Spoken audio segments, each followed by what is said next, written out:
Nah, kita bergeser sedikit masih soal SDM ini, Pak. Kaitan dengan honorer. Karena ada target untuk selesai tahun ini. Mungkin bisa dijelaskan juga progresnya dari itu problem lama ya, Pak, ya, dari pemerintahan sebelumnya. Gitu. Iya, Nah, sejauh ini akankah target iya. tahun ini selesai atau Jadi gimana? memang soal honorer ini banyak sekali terkait dengan pemerintah daerah kabupaten kota yang dahulu direkrut untuk percepatan pencapaian visi misi kepala daerah dan seterusnya dan seterusnya. Sebagian rekrutmennya ada yang benar dengan kualifikasi yang benar dan baik. Tetapi ada juga sebagian sumber rekrutmennya dulu prosesnya kurang benar dan SDM-nya juga tidak seperti yang diharapkan sebagaimana kualifikasi itu. Nah, walhasil sekarang ketika kami masuk ini totalnya ada 2,3 juta yang ada di database BKN. Maka kami sekarang fokus bersama DPR di Komisi 2 menyelesaikan yang ada 2,3 juta tadi. Nah, sekarang tersisa 1,7 juta yang tahun ini akan kita selesaikan. Nah, 1,7 juta ini prosesnya sampai Desember yang ada di database DPK ini yang akan prioritas akan kita selesaikan. 1,7 juta. Dan kemarin informasi ini telah kita berikan ke daerah-daerah. Tetapi dari 1,7 juta tadi, daerah yang mengajukan formasi ke kami kurang lebih 1,2 juta. Kenapa sebagian mereka tidak usulkan? Karena sebagian kemampuan keuangan daerahnya melampaui Undang-Undang HKBD yang 30%. Nah, oleh karena itu kita beri solusi. Maka ada nanti mereka akan diangkat menjadi P3K penuh waktu dan P3K paruh waktu. Bagi Pemda yang anggarannya cukup dan kualifikasi P3K-nya ini memang sesuai dengan harapan, mereka bisa masuk ke P3K penuh waktu.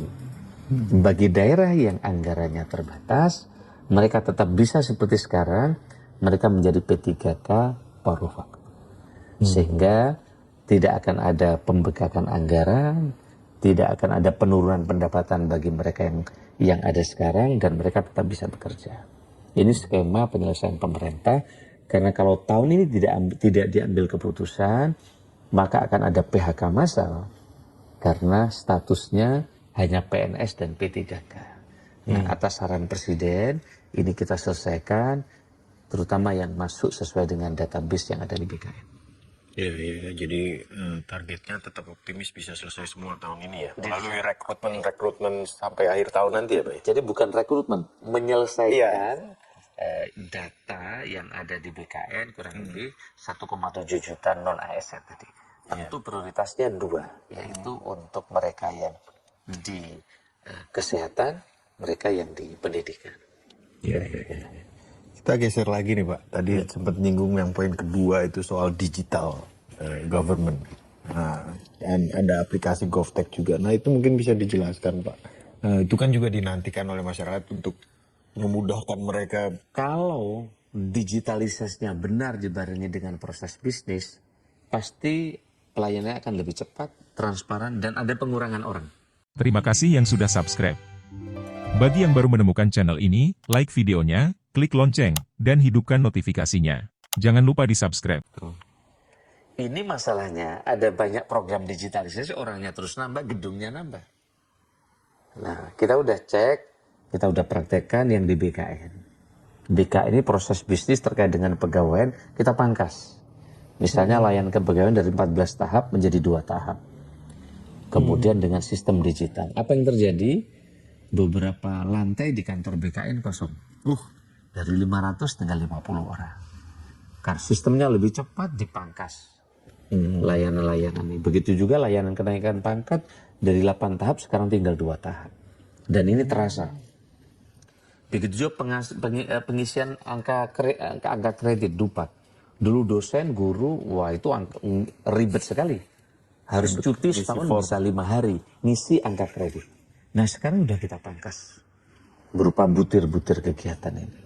kadang kinerja ASN ini kadang mestinya dia melayani masyarakat, tapi dia sibuk untuk pengisian administrasi. Betul. Dan ini sudah banyak kita pangkas. Nah, oleh karena itu maka pengintegrasian sistem itu menjadi penting.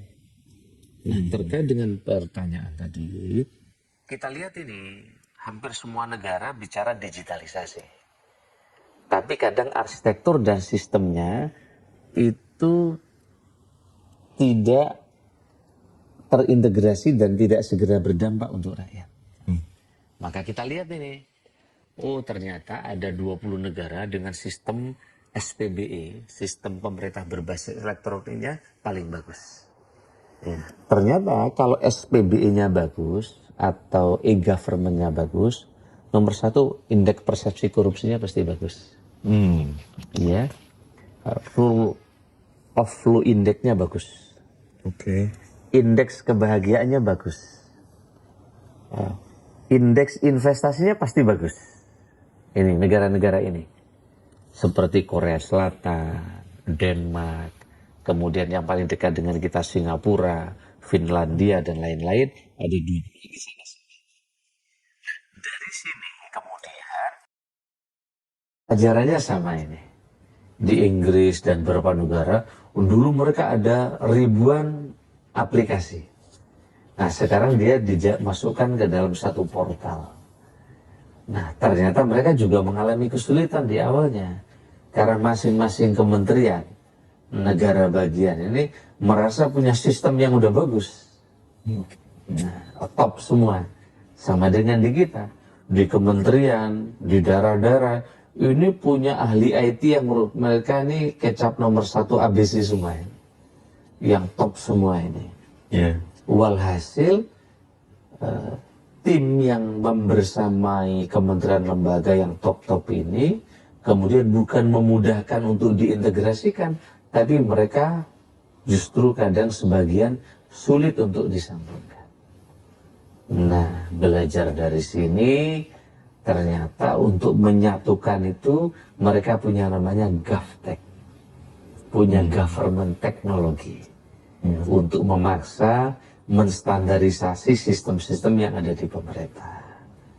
Nah, misalnya di Inggris punya GDS, di Singapura punya GovTech Singapura dan lain-lain. Nah, belajar dari seluruh negara yang sedang bekerja ini, maka kemudian Presiden memutuskan membuat GovTech Indonesia. Namanya diberi nama INA Digital.